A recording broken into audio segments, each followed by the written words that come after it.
Alright, today I just want to talk about Twitter and how much of an absolutely toxic platform that it is. And the thing is I love Twitter in a way because it's probably my most used social media, if you don't consider YouTube, and it's something that, like, I spend a lot of time on, right? I mean, everyone is always telling me, like, bro, you need to stop tweeting so much, you need to stop blowing up my notifications and my timeline. I get that, but I just really enjoy the platform. There's something about it, man. It's entertaining at times, right? Like, the things that you see on there are entertaining, and it's fun to just go through and see what people are saying and thinking and interacting with you guys. It's been pretty enjoyable, but there's also a side of Twitter that is just absolute blood sport and is only there in order to bring other people down and to just in general ruin the vibe of being online. And it's just so toxic and I can't stand it. Cancel culture reaches its peak on Twitter. I mean, I've used pretty much every social media that I can think of that's like normalized here in the United States, and I've never seen cancel culture so bad like it is on Twitter. Sure, you'll get exposed videos on YouTube and things like that, and it just reaches boiling points, but it's nothing like on Twitter. Twitter is such a fucking toxic platform altogether to be on that it can completely ruin the enjoyability of even being on the website, because there's this group of people on Twitter where, like, the only thing that they do, the only purpose that they serve is literally to just go around and find new targets to fucking harass and cancel. They're not making jokes about people. They're not trolling people on Twitter like I do. I'm not gonna lie, I troll people on Twitter. They legitimately go and they find any excuse that they can to try and ruin their fucking life. They dig up tweets from 7 years ago. They find out what they do in their personal lives. They take what they say out of context. And then for days, they just sit there and bully and harass and cancel and shit on people because, simply put, they have nothing better to do with their lives. Nothing going on in their life gives them the rush or the satisfaction that just being an ass on the internet does. Now, the most recent example that I'd like to bring up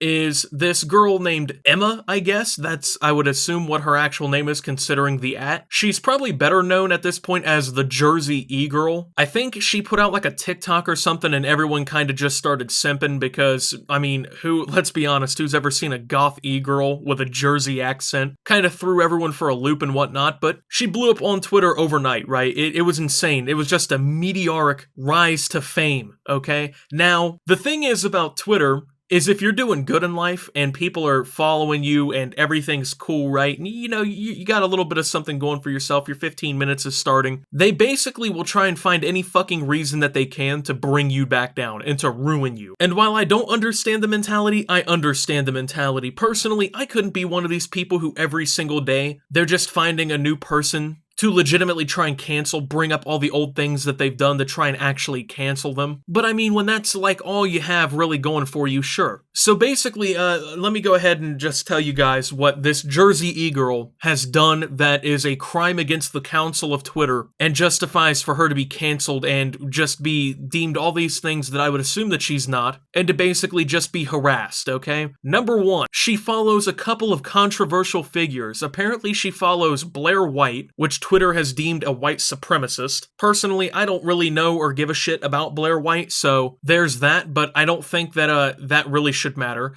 People were pointing out the fact that she followed Tana Mongeau, which is apparently also another reason to be canceled. She was following Shoe on Head, who was a liberal, might I add, who supported Bernie Sanders, and, well, yeah, that's pretty much it. So these are like the three main figures that I've seen her get bullied for following and everything. Now, here's the thing, and this is my personal opinion. I don't think you should be fucking canceled because you follow people that the general public would disagree with. Now, from what I notice here, and from my opinion and everything here, she's, once again, pretty liberal. So at this point, basically, this girl has been canceled because she actually follows like a variety of people. She doesn't create an echo chamber for herself like most people would when it comes down to like political things. This girl was following people who believe things from, you know, both sides of the spectrum and everything, so she could have a fully, you know, well-informed opinion with all information present, right? So she wasn't just fucking following one person who thinks one way and then saying, oh, this is the way to think, which I completely think that's a good thing, right? You should follow people who challenge your opinion on the world. You should follow people who challenge your perception and your worldview. That way, you're actually grounded in reality. That way, you actually understand how other people think and feel. If you're one of these people who creates an echo chamber for yourself by just following and believing one thing, that's not really healthy. And at the end of the day, it doesn't even make sense, because it's fucking ridiculous to think that only one side is right all the time, that only one person can be right all the time, right? So let's go ahead and take a look at some of these classic comments that were made about her that prove how much of a horrible person that this girl is. She's also disgustingly whorephobic and has a vid where she jokes about, quote, looking like a hooker and says, quote,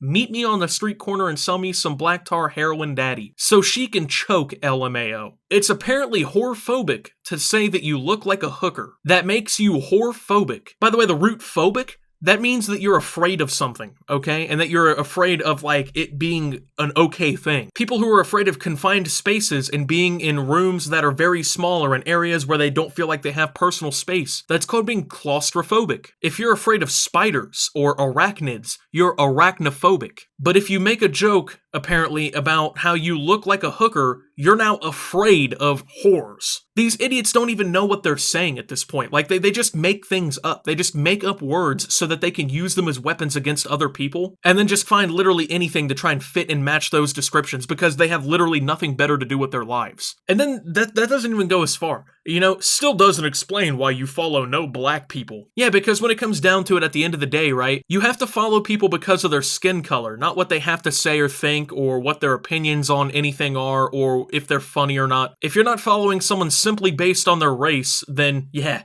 you know, that's a weapon against you now. But it turns out apparently she does actually follow someone who's black. At Kadala, you're white now, I guess. I don't know who this person is. I don't know if this is like a friend or something. So once this idiot is proven wrong, in a very stupid statement anyway, by the way, this dude is the smallest fraction of black and still doesn't explain why you only follow, quote, one.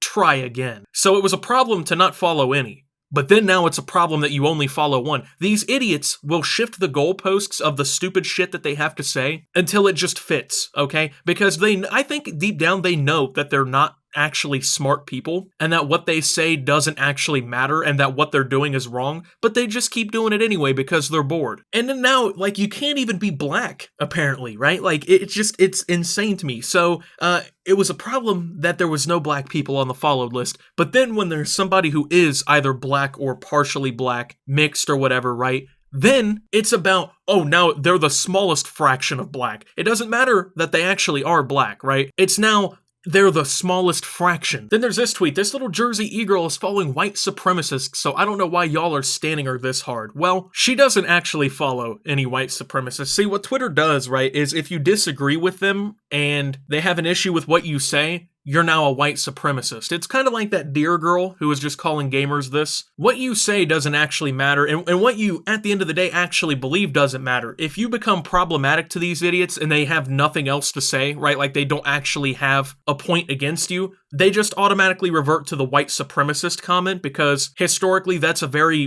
negative term, like, ooh, you don't want to be one of those, right? I wonder what these people would do if they actually, came face to face with one of these evil fucking scumbags. I wonder what they would honestly do when they realize that what they're actually doing when they just throw this term around and just blanket statement it everywhere is they devalue the actual meaning behind that word, and they essentially trivialize the actual history behind that. Now, of course, once this tweet was actually proven incorrect, because at the end of the day, she wasn't following anyone who actually is one, the tweet remained up. And here's why. Let me go ahead and break this down very simply. These people don't actually give a shit. They don't care if you're doing something actually wrong. They don't care. Because if they did, they would actually be out fighting real world injustice. They would actually be out fighting real white supremacists and bad people, right? That would be what they would spend their free time doing. What it comes down to is they want to make everyone on Twitter think that they're a good person, and they want everyone on Twitter to think that they matter because they're saying this.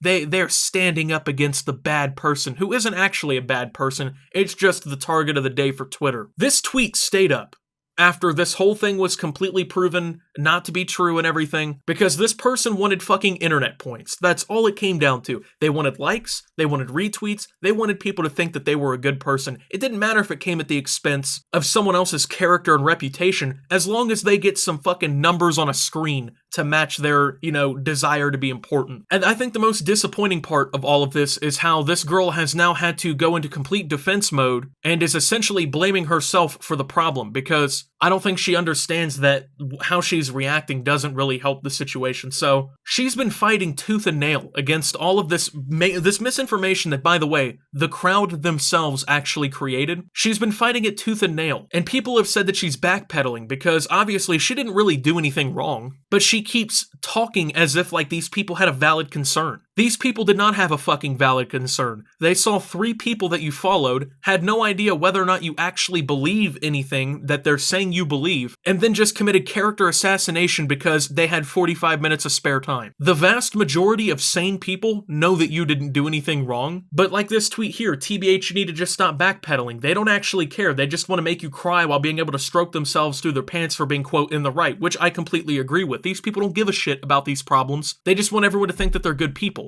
Now, she said, I'm not backpedaling. I genuinely do see their concerns. I'm clarifying what I stand for because there's misinformation spreading. Everyone who actually, knows, understands what you stand for, and it's not what they're saying. They're creating the misinformation and then baiting you into replying to it so they can then twist what you're saying into a fucking issue. They're literally just playing with the fact that they think you did something wrong, or they actually don't think that you did something wrong, but then they create the fact that you did something wrong. That's what it comes down to, and that's what Twitter has become. Every single day, it's another person to dogpile on and jump on and shit on for essentially no reason, and Twitter is the only community that I've seen that honestly protects that so much and allows that so much. It's sad because people legitimately have their social lives ruined because of these things. Crazy allegations against them, but it doesn't matter because somebody wanted 10,000 retweets. It's such a fucking toxic website. It's such a horrible platform for anyone who legitimately is there for good intentions, and it's sad to watch. Thank you for watching. If you did enjoy, leave a like, subscribe if you're brand new around here. Tell me what you think down below. Follow on Twitter and Twitch at @SubToOptimus. Make sure to check out Shop Opti down below. Thank you to my channel members. Your support helps my channel tremendously. And until my next video, guys, this is Optimus, probably gonna get canceled on Twitter, and signing out.